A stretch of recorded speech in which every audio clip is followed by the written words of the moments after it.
असंभव प्रश्न जिस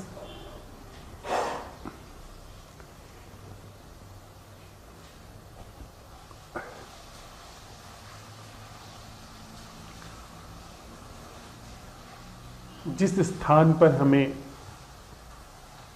पहुंचा देता है, उस स्थान से हम न फिसलें, हमारा मन हमको न धोखा दे पाए, इसलिए थोड़ा सा उस स्थान की महिमा, उस स्थान की जो प्रभुता है, उसे समझने की कोशिश कर रहे हैं। असंभव प्रश्न, नैसर्गिक अन्वेषण, नैसर्गिक जागरण हमें उस स्थान पर छोड़ देता है जहां पर कभी कभी मन अपनी चालबाजी से उस स्थान की व्याख्या कुछ नहीं के क्रम में करके और हमको वहां से फिसलाने की, वापस खींच लेने की कोशिश करता है। पर उसको यदि हम भली भांति उसकी इस कोशिश को समझ लें तो फिर उस असंभव प्रश्न, नैसर्गिक अन्वेषण, नैसर्गिक जागरण के द्वारा पहुंचाई गई जगह से हमारे फिसलने की संभावना समाप्त हो जाती है। वह शायद हम इंसानों के जीवन में प्रारंभिक रूप से सबसे ज्यादा फिसलन भरी जगह है।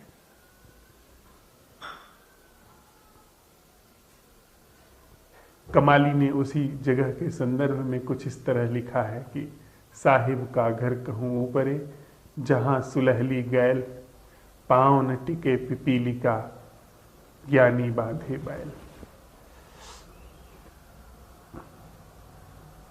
जिसको संतों ने कहा है कि उस पर चलना तलवार की धार पर चलने के बराबर है, जरा सा चूके कि गए। पर वह सिर्फ प्रारंभिक रूप से इस तरह से हमको दिखाई पड़ती है, असल में वो वैसी जगह नहीं है।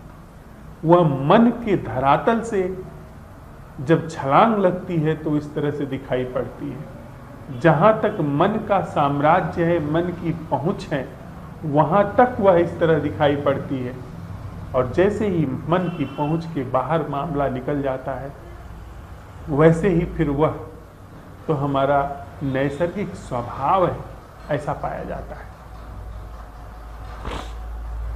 तो जब तक मन की पहुंच काम कर रही है, तब तक हम लोग साथ में चलते हुए इसको परिपूर्ण अवलोकन से मांझ रहे हैं, समझ रहे हैं कि वह जगह क्या है जहां पर नैसर्गिक अन्वेषण हमें छोड़ता है।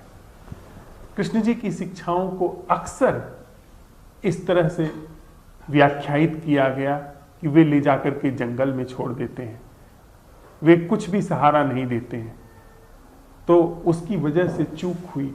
बहुत सारे ऐसे लोग जो कृष्ण जी की शिक्षा से लाभान्वित हो सकते थे, जो बड़ी आसानी से गति कर सकते थे आत्म जागरण में, वे वंचित रह गए। इसलिए कोई वंचित न रह सके, उस स्थान की, उस जगह की हम लोग बारीकी से छानबीन कर रहे हैं, निष्पक्ष रूप से छानबीन कर रहे हैं। आज भोर हम लोग साथ साथ उठे, हम लोगों ने साथ साथ भोर की मौन बैठक की। हम लोगों ने कोई कार्य योजना नहीं बनाई है, बस औपचारिक रूप से थोड़ी है, लेकिन चुपचाप साथ में चलते हुए, उठते हुए भीतर अन्वेषण, भीतर जागरण को अवसर मिलता चल रहा है। हमारे बातचीत में, हमारे संवाद में, हमारे चुप रहने में, हमारे उठने बैठने में, हमारे भोजन करने में, हमारे एक दूसरे से असहमत होने में, हमारे एक दूसरे के साथ में गपशप करने में भी उस नैसर्गिक जागरण को अवसर मिल रहा है। वह नैसर्गिक जागरण, वह नैसर्गिक अन्वेषण, वह असंभव प्रश्न जहां पहुंचा रहा है, उस पर हमारे पांव अब थिर होने लगे हैं, थमने लगे हैं। जो जो कारण थे फिसलाने वाले, उन सारे कारणों को विदा दी जा रही है। जिन जिन कारणों से मन फिसला ले जाता था अपने क्षेत्र में, वे कारण छील करके वहां से विदा किए जा रहे हैं।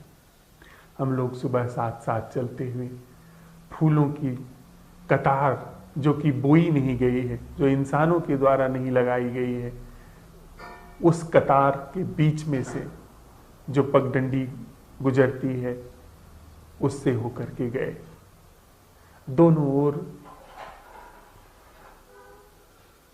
न जाने कितने जंगली फूल खिले हुए थे, जो इंसान की क्यारी में नहीं बोए जाते हैं।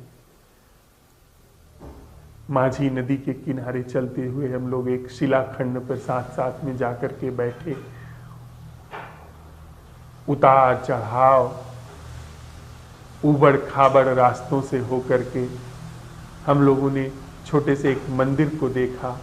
छोटी छोटी जलधाराओं के बीच से निकले हम लोग। कभी यातायात से भरी हुई, कभी सुनसान सड़क से होकर के गुजरे, गांव की गलियों से होकर के गुजरे। भोर हम लोगों ने आश्चर्यचकित होकर के हमारी ओर देखते हुए लोगों को देखा। पंछियों का कलरव सुना। हम लोगों ने अनजाने फूलों की गंध सोखी और इसी तरीके से अपने अंदर अन्वेषण, जागरण को अवसर देते हुए फिर हम साथ साथ बैठ करके उस स्थान का भली भांति सत्यापन व अवलोकन कर रहे हैं, जहां पर असंभव प्रश्न हमें पहुंचा जा रहा है। फिर से हम दोहरा लें, फिर से मांझ लें। असंभव प्रश्न हमें ठीक उस जगह पर पहुंचा देता है जहां पर मैं नहीं है, जहां पर नैसर्गिक जागरण है। लेकिन मन की पुरानी आदत वह उस स्थान से हमें वापस खींचने की कोशिश करती है, वह जीवन को वहां से फिर फिसलाने की कोशिश करती है। तो जिन जिन साधनों का उपयोग करके, जिन जिन ढंगों का उपयोग करके वो हमको वहां से छील ले आती है, उसको हम खुद ही छील करके हटा दे रहे हैं। उसको समझ करके पाते हैं कि वह नहीं है। हमारे साथ साथ चलते हुए एक प्रतिभागी मित्र से एक कविता आई है। कविता बड़ी प्रासंगिक है, इसलिए उसका साझा करना यहां समीचीन होगा।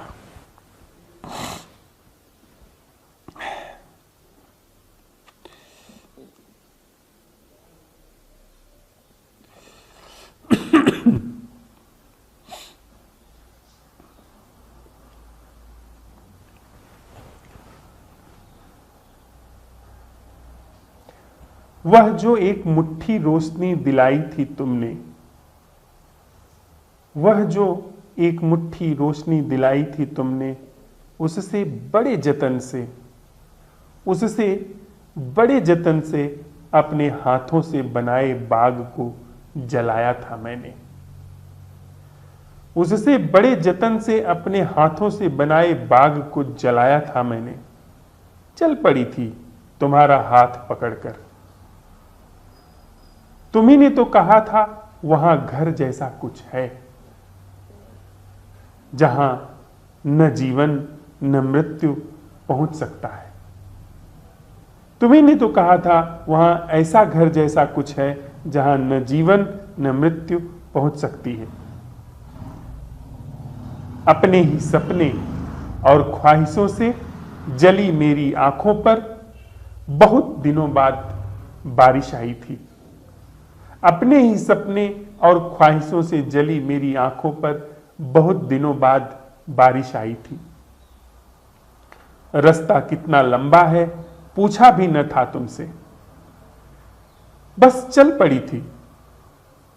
कभी गिरी तो कभी कूदी, कभी बही तो कभी उड़ी। हर नई सुबह की नई सुवास से खिलती रही, हर नई सुबह की नई सुवास से खिलती रही, मुस्कुराती रही। पता भी न चला था कितनी दूर आ गई हूं। पता भी न चला कि कितनी दूर आ गई हूं। न पता चला था और कितना दूर जाना है। न पता चला था कितनी दूर आ गई हूं, न पता चला था कितना दूर जाना है। रास्ता ओझल होता रहा, पुराने गांव छूटते रहे, प्राणों के घाव भरने लगे। भूख, दुख, ग्लानि रफ्तार में खोते रहे। साथ जैसा दिखता सा तुम्हारा हाथ उस पर धीरे धीरे अपनी पकड़ ढीली करती गई। साथ जैसा दिखता सा तुम्हारा हाथ उस पर धीरे धीरे अपनी पकड़ ढीली करती गई, पर मैं उड़ती गई। पर मैं उड़ती गई, कभी नाचती तो कभी गाती गई। कभी बादल, कभी नदी, कभी पंछी तो कभी तितली बनती गई। मेरा होना ही जैसे खोता रहा। तुम्हारा हाथ छूटता रहा, अपना साथ छूटता रहा। तुम्हारी दी हुई वह एक मुट्ठी रोशनी देखो आज ज्वाला बनकर मुझ ही को पिघलाने लगी। अब उस नीड़ निविड़ का क्या, जीती जागती मृत्यु से सखा अब कृतज्ञता भी क्या। तुम्हारी ही दी हुई वह एक मुट्ठी रोशनी देखो आज ज्वाला बनकर मुझ ही को पिघलाने लगी।